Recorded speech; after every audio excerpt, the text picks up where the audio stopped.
Bonjour la France, bonjour Paris, bonjour le mois d'août. Et oui, je suis rentrée en France pour une petite semaine pour être auprès de mes proches, de mon entourage, de ma famille. Parce que si tu ne me suis pas sur Instagram, tu ne le sais sans doute pas, mais j'ai annoncé ma séparation après 6 belles années avec lui. Et ben il était temps que l'on se quitte. Alors je fais un petit disclaimer parce que sur les réseaux, j'avais très envie de faire du coup un post commun pour clôturer ce chapitre de ma vie. Mais en toute transparence, il ne s'agit pas d'une décision commune puisque c'est lui qui a pris la décision de partir. Et je ne l'ai absolument pas retenu. Comme tu le sais, c'est une de mes plus grandes leçons de ces derniers mois, dernières années. Si les gens ne souhaitent pas rester dans ta vie, tu ne dois pas les forcer, tu ne dois pas les retenir. Donc ça serait te mentir que de te dire que tout va bien dans ma vie, puisque mon monde est en train de s'écrouler. Mais j'ai tellement pleuré avant d'enregistrer cet épisode que normalement, je ne devrais pas pleurer pendant cet enregistrement. Et même pour Léa, ça serait pas très cool au niveau du montage.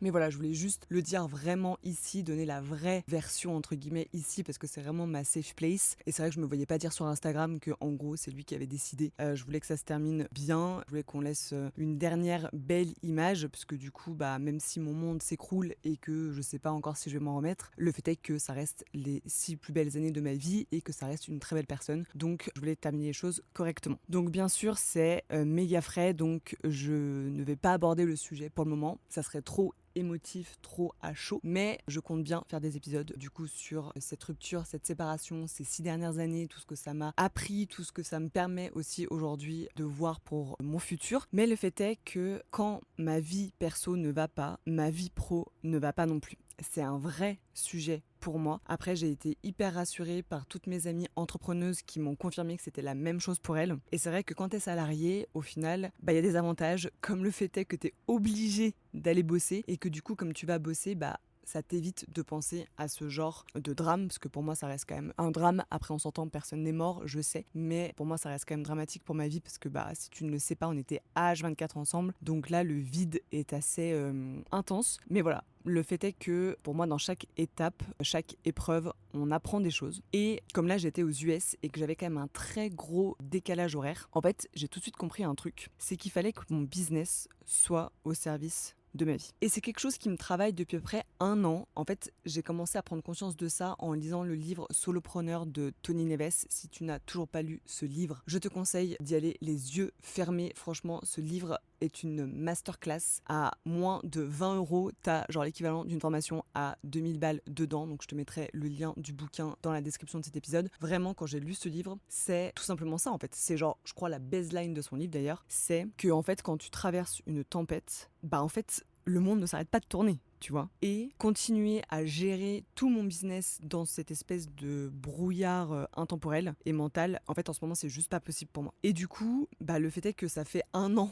que je pensais à ça et que j'ai entre guillemets pas vraiment mis de choses en place pour que ça se passe. Et donc pourquoi j'avais envie d'aborder ce sujet-là aujourd'hui, c'est parce que dans cette première partie, je voulais aborder avec toi quand même ce que ça faisait de se prendre une telle claque au point que toi, ton monde, en fait, s'arrête net d'un coup. Alors attention, je tiens à préciser que mon monde est en train de s'écrouler à l'instant T, mais c'est parce que j'ai pas travaillé sur 3 gros piliers sur lesquels j'ai envie de travailler sur le restant de l'année, à savoir mon manque de stoïcisme. Tu sais, je t'ai déjà parlé du stoïcisme, c'est vraiment un sujet qui m'intéresse de ouf. Et d'ailleurs, je crois que c'est Tony Neves qui a fait un épisode sur le stoïcisme, si tu veux aller l'écouter. Et également David Laroche qui a fait une masterclass sur le stoïcisme et pourquoi les plus grands de ce monde aujourd'hui, finalement, ne tombent pas à chaque fois qu'il y a un bad buzz, à chaque fois qu'il y a quelque chose de dramatique qui se passe dans leur business. C'est parce qu'ils pratiquent le stoïcisme. Donc ça, c'est vraiment quelque chose que je veux faire. Ensuite, c'est également parce que je n'ai pas travaillé sur mon besoin de contrôler et que je sais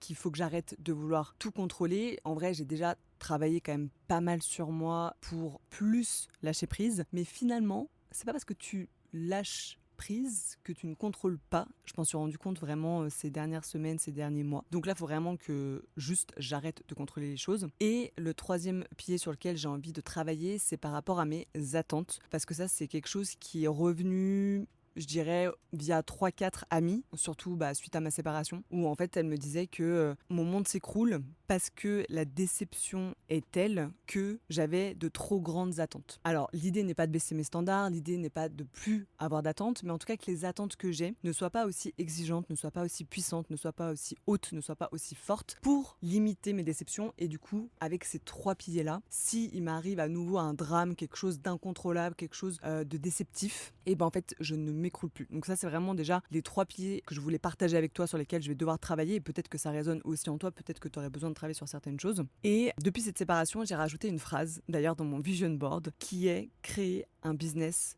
au service de ma vie et pas l'inverse. Parce que moi, si j'entreprends dans ma vie, c'est justement pour ne pas subir ma vie, mais pour pas la contrôler, mais tu vois, pour justement toucher cette liberté, cette sérénité, ce truc un peu, tu sais, zen. J'ai du mal à te le décrire, je l'ai déjà vécu cette émotion-là, très peu, mais je l'ai déjà vécu. Et en fait, c'est ça, je pense que j'essaye de retrouver. Donc là, clairement, j'ai du mal à me lever le matin, clairement, j'ai du mal à réfléchir, clairement, j'ai du mal à être sur Instagram, à répondre à tous vos messages, tous vos DM, même les WhatsApp, créer du contenu, j'en parle même pas. Et en fait, c'est en me rendant compte de ça, et j'ai pas du tout envie de me forcer, parce que plus je vais me forcer, moins ça va être authentique, spontané, et tu sais que j'ai toujours envie que ça soit authentique et spontané. Mais c'est là où quand même je me rends compte que tout peut s'effondrer, en fait, si tu n'as pas créé un business au service de ta vie. Et le truc, c'est que c'est hors de question que je mette tous mes business en péril pour quelqu'un, peu importe que j'ai passé 3 mois, 3 ans ou 30 ans avec la personne, parce que je kiffe entreprendre, vraiment, genre créer des business, développer des business, c'est vraiment ce que je préfère, limite plus que de faire grandir un business en soi. Et j'ai pu aussi rajouter du coup une phrase à ma définition de la liberté. Peut-être qu'un jour je te ferai un épisode de podcast sur ce que c'est pour moi la liberté, comment je la vois, comment je compte l'atteindre. Mais là, en tout cas, j'ai rajouté cette phrase-là, j'ai rajouté la vraie liberté, c'est de pouvoir traverser un deuil, une rupture, un passage à vide, sans que tout s'écroule avec toi. Ça, j'ai rajouté ça à ma définition de la liberté, parce que pour moi, c'est vraiment une forme de liberté. Et comme on sait que dans ce genre de moment, seul le temps fait les choses, malheureusement, eh ben, je vais devoir être patiente. Et comme je sais pas combien de temps va durer ce deuil, finalement, je suis quand même contente d'avoir reçu cette claque en pleine tronche à ce moment-là de ma vie, parce que je pense que c'est exactement à ce moment-là que j'avais besoin de tout restructurer, parce que du coup, là, on est à un peu moins d'un mois de la rentrée, et tu sais que moi, la rentrée, 1er septembre, back to school, c'est genre mon reset moment. J'adore ce moment. Pour moi, il y a 2 gros moments forts dans mon année, c'est le 1er septembre et le 1er janvier. Franchement, c'est 2 dates où, je sais pas, à chaque fois, je me révèle et bah voilà, j'ai envie de juste rien lâcher, quoi. Et donc, dans la partie numéro 2, je voulais un peu te dire aussi ce qui, selon moi, sont mes piliers dans mon business pour que ça vienne me soutenir et pas l'inverse. Donc déjà concrètement, c'est quoi avoir un business au service de sa vie? Parce que bon là, il faut quand même un peu du concret, il faut que ça avance. Et donc du coup, j'ai demandé à mon nouveau meilleur ami, ChatGPT, quelle en était la définition. Et voici ce qu'il m'a dit. Avoir un business au service de sa vie, c'est créer une activité qui soutient tes besoins, tes envies, tes valeurs et tes saisons de vie, plutôt que de faire tourner une machine qui ne s'arrête jamais. Merci ChatGPT pour cette définition, qui m'a grandement aidée quand j'ai eu besoin un peu de réfléchir, parce que je te dis, j'ai vraiment du mal à réfléchir. Et du coup, j'ai pu poser un peu des piliers. En tout cas, j'aimerais que ça soit mes piliers dans mes business pour créer tout ça, encore une fois, au service de ma vie, et pas que j'ai l'impression... En fait, moi, ma hantise dans le business, c'est de rentrer ce qu'on appelle dans la Golden Race Rate, ou Rate Race, je sais plus, mais bref, c'est la roue dorée de l'hamster, là, qui tourne sans fin. C'est-à-dire que oui, gagner de l'argent, c'est bien beau, mais en fait, encore une fois, si je dois gagner 10K par mois et que je dois travailler de 6h du mat à 22h, plus voir mes proches, plus aller au sport, plus aller me faire masser, plus prendre soin de moi, plus appeler mes copines, plus aller au ciné, bref, ne plus vivre, ça n'a aucun intérêt pour moi. Et en fait, c'est en ça que j'ai voulu réfléchir grâce à cette définition de base. Donc selon moi, un business qui serait au service de ma vie, déjà, c'est un business qui va générer des revenus même quand je dors. Ça, pour moi, c'est genre le plus gros pilier. C'est vraiment lié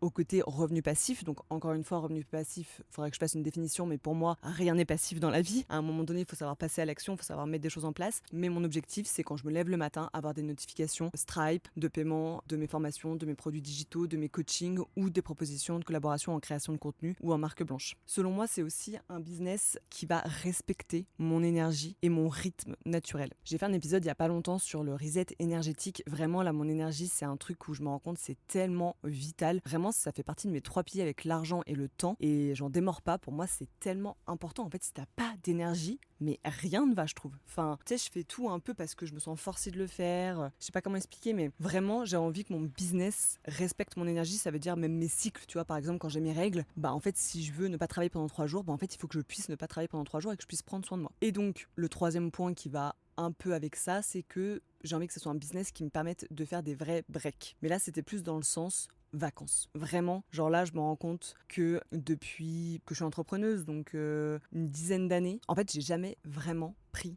des vraies vacances. Alors normalement la semaine prochaine c'était le cas, sauf que avec du coup mon ami avec qui je pars en vacances, on s'est quand même calé une ou deux collabs dans le sens où j'ai de la création de contenu sur place à faire et j'ai aussi de la création de contenu pour la rentrée à faire. Donc bon, tu vois, genre c'est pas vraiment des vrais breaks pour moi. Moi j'ai envie d'avoir un business qui me permette de me dire du jour au lendemain, si je pars une semaine dans un ashram en Inde et que j'ai pas de réseau ou que je ne peux pas utiliser mon téléphone, que c'est ok, que je continuerai quand même à générer de l'argent. J'ai aussi envie que ce soit un business qui laisse de la place pour ma santé. Ça, c'est vraiment le point numéro 1 en 2026. Ça va être ma priorité, ma santé. Mais aussi ma créativité, parce que ces derniers mois, ces dernières années, je me rends compte que ma créativité a été finalement inspirée d'autres personnes et pas 100% de moi-même. Que c'est aussi un business qui va me permettre de laisser de la place pour mes relations. Même chose, là, je me suis enfermée dans un truc vraiment power couple, etc.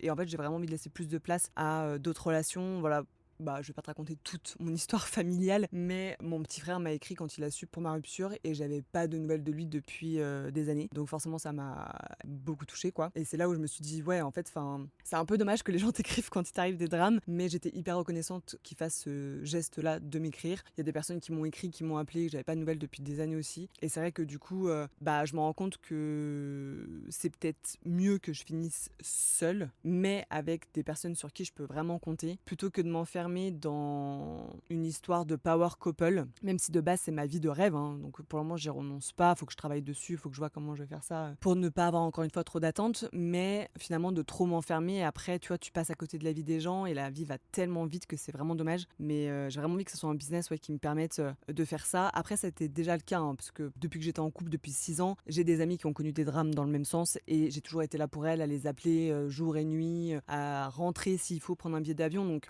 je sais que j'arrive à entretenir ça, mais j'aimerais le faire plus. Et tout simplement, c'est un business aussi que j'aimerais qu'il s'adapte à ma vie personnelle. C'est-à-dire que là, je pense que je suis largement vaccinée d'être en couple avec quelqu'un qui est également sur les réseaux, parce que déjà la séparation est beaucoup plus dure, surtout quand je pense à d'où on venait, etc. Enfin, c'est tout un cheminement. Comme je t'ai dit, je ferai un épisode de podcast, des épisodes de podcast sur ma rupture et ma séparation. Mais le fait est que du coup, je suis pas sûre de vouloir faire rentrer quelqu'un dans ma vie qui soit sur les réseaux. Mais ça veut dire que du coup, bah, il faut que mon business, encore une fois, me permette d'avoir suffisamment de temps quand même à allouer à un potentiel futur couple dans ma vie, quoi. Tous ces piliers-là, en fait, ça m'a fait aussi prendre conscience que je sais pas si... Enfin, si, je sais que tu sais cette phrase, on la voit partout, tout le temps, mais que en gros, tu te rends compte de la valeur de la personne une fois que tu l'as perdu. Donc bon, j'espère qu'un jour il se rendra compte de ce qu'il a perdu. Bref, et en fait j'ai compris aussi que tout ce que je construis me permet de vivre des moments sainement où je ne peux plus rien construire. Et du coup, c'est pour ça que dans cette tempête-là, j'ai quand même un peu de la gratitude, enfin un peu même beaucoup de la gratitude. Pas parce que c'est facile, hein, genre c'est méga difficile, c'est certainement une des épreuves les plus dures que je vais vivre de ma vie, mais parce que j'avais déjà fait en fait ce chemin dans ma tête de me rapprocher au plus près de ce sentiment de liberté et que du coup,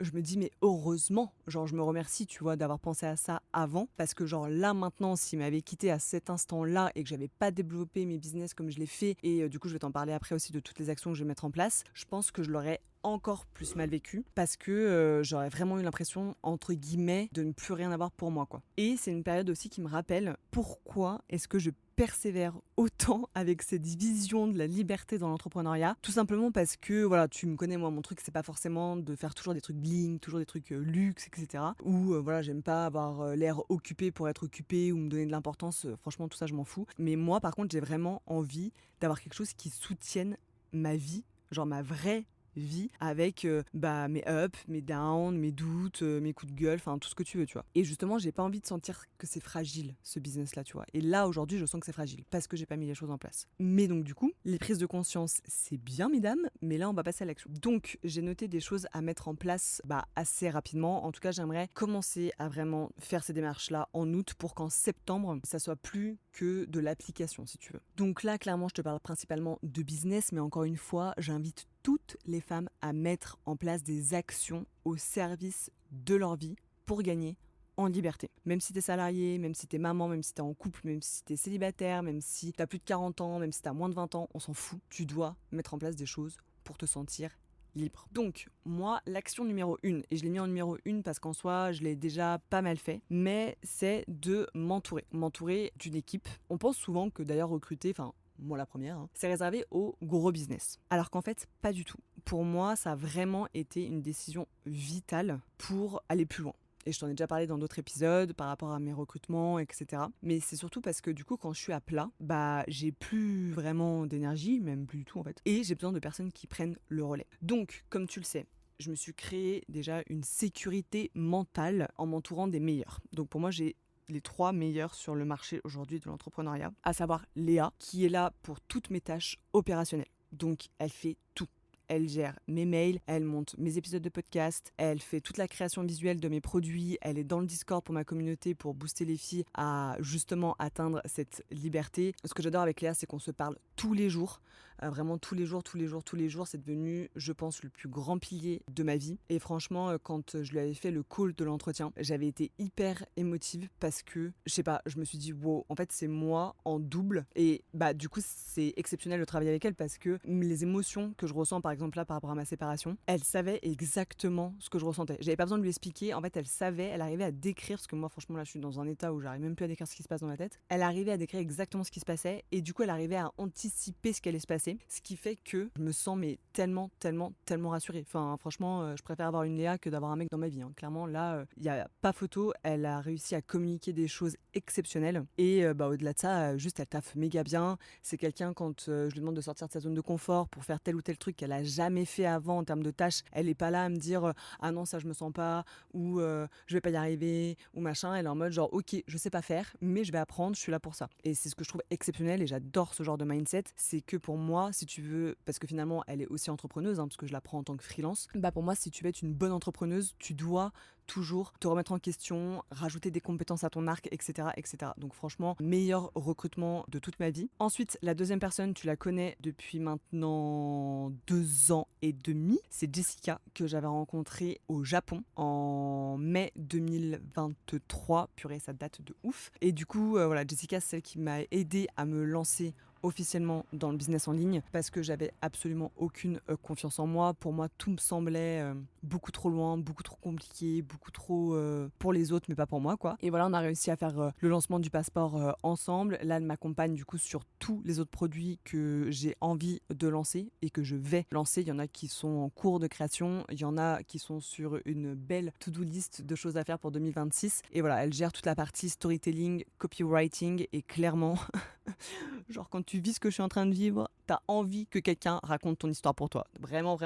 Genre là, je ne suis absolument pas en mesure de raconter mon histoire ni quoi que ce soit. Et voilà, c'est vraiment une partie que j'adore en plus, travailler avec elle parce que je suis très nulle, mais j'adore ça. Donc c'est hyper inspirant pour moi au quotidien et heureusement qu'elle est là aussi. Et la troisième personne que j'ai recrutée, entre guillemets, il y a 3 mois de ça, c'est Tony pour toutes les tâches techniques et stratégiques parce que je déteste faire ça. Après, je sais qu'il faut que je sache faire, donc ce que j'adore avec Tony, c'est qu'il m'explique les choses, il est hyper pédagogue. J'ai genre déjà 4 de ses formations. Franchement, si t'es dans le business en ligne, je t'invite à aller voir ses formations, elles sont exceptionnelles. Si jamais t'as des questions ou quoi sur ces formations, tu peux aussi m'écrire parce que je te dis, j'en ai déjà 4, donc je les connais quand même très bien. Et du coup, je trouve que c'est important en tant qu'entrepreneuse, encore une fois, de savoir de quoi on parle, mais juste il y a des trucs que j'aime pas faire. Donc c'est lui qui va faire tous mes tunnels de vente, c'est lui qui va gérer toutes mes ads, qui va analyser et c'est surtout lui qui va faire toute ma strat sur les mois et les années qui arrivent et il arrive juste à faire grandir un business de façon intelligente. Donc ça, c'est les 3 personnes que j'ai déjà. Et c'est juste que maintenant, je pense qu'il faut que j'arrive à créer un peu un manifeste de mon business en fait avec eux pour que je puisse leur transmettre vraiment mes valeurs et aussi mes standards parce que je trouve que c'est important d'être sur la même vision et tout et je pense que courant septembre je vais aussi recruter une coach. J'aimerais bien faire rentrer une coach pour ma formation pour devenir travel planner tout simplement parce que là c'est moi la coach et je coach 30 filles et j'aime trop ça, j'adore ça, sauf que c'est super intense. Franchement 30 filles c'est beaucoup, donc je pense que je vais recruter une coach pour la prochaine session qui aura lieu en novembre pour que on soit pas trop noyé et que chaque fille se sente vraiment accompagnée. Donc ça à voir. Mais vraiment, je me bénis d'avoir pris ces risques il y a quelques mois parce que genre là, je me sens tellement sous l'eau, tellement noyée que franchement sans toutes ces personnes-là j'aurais juste coulé. Ensuite la deuxième action que je vais mettre en place, c'est de créer des process clairs. Parce qu'en fait aujourd'hui, pour donner un ordre d'idée, tout est dans ma tête. C'est-à-dire que tout est dans ma tête, tout est dans mon énergie, tout est dans mon cerveau. Et en fait, c'est en ça qu'un business peut vraiment devenir fragile. C'est-à-dire que là, comme je suis pas en capacité de réfléchir, comme j'ai pas d'énergie, que mon cerveau, franchement, il ne marche pas, en fait, rien n'avance. Et c'est là où ton business peut s'écrouler parce que, tu vois, il y a des gens qui m'ont déjà envoyé des relances, notamment des coachés, en mode, c'est toujours bienveillant, mais en mode, j'espère que ça va, j'ai pas eu de nouvelles à mon mail il y a 3 jours, parce que j'habitue aussi les gens à répondre dans la journée ou dans les 24 heures, donc au bout de 3 jours, c'est normal qu'ils s'inquiètent. Ce genre de choses. Et pour moi, en fait, à l'inverse, quand tu as des process qui sont clairs, qui sont posés, qui sont documentés, c'est ce qui va me permettre de continuer à déléguer sans avoir à réexpliquer 10 fois la même chose. Parce que ça, typiquement, dans ton business, ça te fait perdre du temps, de l'énergie et de l'argent. Et tu vois, par exemple, si je processise tout comme ça, et que je le fais avec Léa, et que je veux recruter telle ou telle personne, en fait Léa, ça pourrait aussi devenir ma manager de mes autres managers. C'est-à-dire qu'elle aurait juste à transmettre en fait les process, les documents qu'on aurait créés ensemble pour dire aux gens, voilà ta mission, voilà ce que tu as à faire, tout est marqué dans le document, on n'a pas besoin de t'expliquer, si jamais tu as des questions, tu te débrouilles. Donc pour moi c'est ça aussi, faire confiance aux gens et moi me libérer d'une charge mentale. Je suis vraiment pas derrière les fesses des gens quand on bosse avec moi, au contraire je prends pas trop de nouvelles, c'est plutôt aux gens de prendre de mes nouvelles. Et voilà, du coup pour moi c'est hyper important. Donc là j'ai envie de créer des vrais documents, étape par étape, qui puissent être réutilisables, duplicables et surtout actionnables par quelqu'un d'autre pour que si demain j'ai envie de me barrer encore une fois 15 jours, qu'on soit pas là à me poser 1000 questions tous les jours, tu vois. Et d'ailleurs là je te parle beaucoup de mon business en ligne parce que c'est la chose qui en ce moment est la plus importante pour moi, parce que je suis en train de créer une très grosse formation qui va révolutionner le monde du travel planning sur le marché francophone, mais ça s'applique aussi bien sûr à mon business de créatrice de contenu et ça va s'appliquer bien sûr aussi à mon business d'immobilier à Bali. C'est juste que là je t'en ai pas parler tout simplement parce que la création de contenu c'est quelque chose que je partageais avec mon ex et du coup là j'ai beaucoup de mal à vraiment voir comment je vais réussir à créer du contenu solo quand j'aurai des propositions, etc. Sachant que si tu veux aller voir, tous mes contenus des États-Unis ont été faits solo, donc c'est pour ça qu'il y avait moins de contenu que les autres voyages, parce que tout simplement solo c'est quand même beaucoup plus long, c'est beaucoup plus compliqué, t'es obligé de refaire plus de fois parce que t'as pas de retour image, t'as pas de retour caméra, t'as pas de bon angle, machin, etc. Et puis aussi juste parce que ça n'allait pas, donc comment te dire que c'est hyper difficile pour moi d'être créatif quand ça ne va pas. Mais bref, du coup c'est pour ça que je t'en parle pas. Et pour la maison, même chose, je t'en parle pas parce que il a décidé que du coup c'est un projet auquel il voulait plus appartenir. Donc là je me retrouve dans la situation, tout simplement, est-ce que je rachète ses parts ou est-ce que je vends la maison? Et je ne sais toujours pas. Et un de mes amis m'a donné un très bon conseil qui m'a dit décider c'est renoncer, et il m'a dit là du coup tu renonces juste à ne pas décider. J'ai trouvé la phrase absolument exceptionnelle. D'ailleurs je pense que je vais te faire un post Instagram avec les 10 phrases qui m'aident à me remettre de cette rupture grâce à mes proches. Et donc du coup voilà, là j'ai décidé de ne prendre aucune décision pour la maison à Bali, mais si je la garde, bien sûr que je vais processiser aussi avec ma manager, ma femme de ménage, voilà, qu'il y ait des process, des documents, qui puissent comprendre que j'ai pas besoin d'être toujours derrière eux pour que la maison soit nickel. Et donc la troisième action, et c'est aussi pour ça que je voulais te dire ça, c'est parce que elle est 100% liée à mes business en ligne, à savoir que je veux automatiser mes offres. Donc le mot automatisé, il fait tout de suite penser à robots, intelligence artificielle, chat GPT, mini-chat, nanani, nanana. Et du coup, dans la tête des gens, c'est en mode ah ouais, en fait, c'est même plus elle qui est derrière son compte Instagram, c'est même plus elle qui gère ses machins, c'est complètement déshumanisé. Et absolument pas. Ça permet d'offrir juste une stabilité supplémentaire. Et ça, j'ai mis très longtemps à le comprendre, parce que moi-même, la première, j'étais en mode genre c'est mort, jamais j'utiliserai l'intelligence artificielle pour mon business, je suis trop authentique, je suis trop spontanée, les gens, mes clientes achètent parce que c'est moi qui suis derrière tout ça et pas parce que c'est un robot. Sauf que, en fait, tu peux juste créer des systèmes qui vendent pour toi pendant que tu dors. Même pas que dormir, tu vois, genre comme je te disais, genre je peux juste partir en voyage, traverser un tunnel comme en ce moment, voilà. L'idée c'est que ça soit automatisé. Donc en fait c'est juste qu'il y a des actions concrètes à mettre en place, mais ça veut pas dire que c'est plus moi derrière les choses. Mais par exemple, juste déjà de construire une page de vente qui convertisse en moi. Ça veut dire qu'en gros si ta page de vente elle est hyper bien rédigée, donc ça c'est le boulot de Jess, et que tu la connectes à un tunnel ultra bien pensé, c'est le boulot de Tony, et en fait moi derrière j'ai juste à faire quelques stories, quelques posts, envoyer quelques mails, et en fait les gens s'inscrivent, rentrent dans un tunnel et ça se vend tout seul. Et pourtant c'est bien moi qui crée mes stories, c'est bien moi qui crée mes contenus, c'est bien moi qui engage derrière tout ça, c'est juste les étapes d'après, c'est plus moi qui les fais. Et C'est justement pour ça aussi que j'ai mis en place Mini Chat. Je sais qu'au final vous adorez, j'ai toujours des questions là-dessus. Et d'ailleurs j'avais mis tout en place grâce à une formation de Tony, parce qu'au début ça fait toujours un peu peur, c'est quand même très technique. Et voilà, j'utilise ma plateforme favorite, Podia, qui permet aussi de délivrer automatiquement tous les produits. À chaque fois que vous achetez quelque chose, ça arrive directement dans votre boîte mail, parce qu'à une époque quand même j'envoyais tout à la main, par exemple, tu vois. Et tu vois, c'est ce genre de truc où ça fait tellement gagner du temps, ça fait tellement gagner en charge mentale, que du coup ça me permet de me libérer du temps, alors soit pour développer mon business, ou en tout cas en ce moment pour essayer de me remettre de ma séparation. Et enfin aussi, ce que j'aimerais mettre en place vraiment de plus en plus, c'est cette stratégie organique ou via les ads pour qu'il y ait du trafic tout le temps en continu. Et en fait, c'est ça le truc, c'est que là, je me rends compte que si je ne communique pas en story, en post, via les emails, en fait, j'ai pas de trafic sur mes pages de vente, sur mes produits, etc., etc. Donc le but, en fait, c'est juste que mon business puisse respirer quand moi, je n'arrive plus à respirer. Parce que c'est ça aussi, avoir un business au service de sa vie. Ça commence par un business qui sait tourner sans moi à chaque minute, parce qu'encore une fois, le monde ne s'arrête pas de tourner parce que Marion Bertorello ne va pas bien en ce moment, tu vois. Donc, déjà, quand j'aurais fait ces 3 grosses actions en août, en septembre, je pense que je me sentirais plus alignée, je pense que du coup,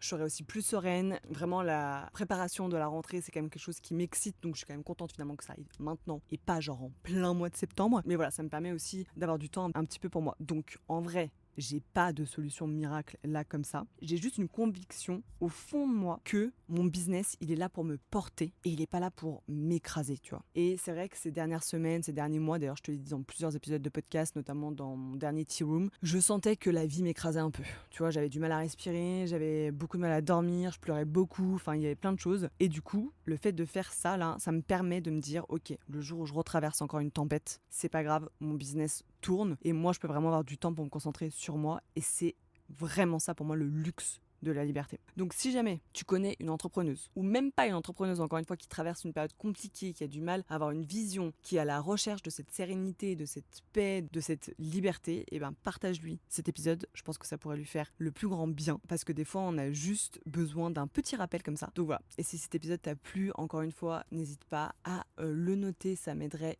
énormément, parce que je passe quand même vraiment beaucoup de temps sur ce podcast-là. D'ailleurs, tu noteras que je n'ai fait absolument aucune pause depuis ma rupture, c'est-à-dire que je continue à poster un épisode par semaine. C'est ça aussi, les girls, la magie de la discipline. C'est-à-dire que même si je suis au fond du trou, ok, comment je mets le truc en place, comment je me gère, en sachant que voilà, je suis entre 2 pays tout le temps et que je suis entre 2 chialeries tout le temps. Et au final, regarde, j'y suis arrivée, j'ai même pas pleuré, un peu la voix qui tremble, mais ça va. Mais au moins, c'est un épisode qui est 100% spontané aussi. Pour moi, c'est important que tu saches ce qui se passe dans ma vie. Pas que j'ai besoin de me justifier sur mon absence ou sur pourquoi je vais moins bien, mais parce que pour moi, ici, c'est vraiment une safe place.